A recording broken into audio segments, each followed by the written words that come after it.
నీవు విష్ణువు పంపగా వచ్చావని అడిగితే నాకు విష్ణు ఎవరో తెలియదు, ఎందుకంటే విష్ణు అనే రూపం నాకు సంబంధంలా, నాకు రాముడు తప్ప ఏమీ అక్కరలేదు అన్నాడు.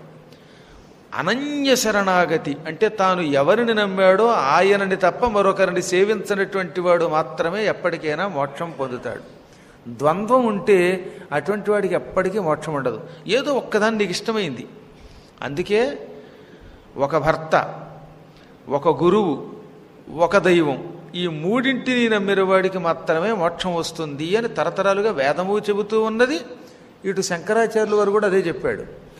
ఒరే నాయన, నీకు శంకరాచార్యుడు ఇష్టమైతే శంకరాచార్యుడు, లేదా ఇంకో శంకరుడు ఇష్టమైతే శంకరుడు, ఎక్కడో ఒక చోటకెళ్ళు, కానీ పట్టుకున్నది వాణ్ణే మాత్రమే పట్టుకో.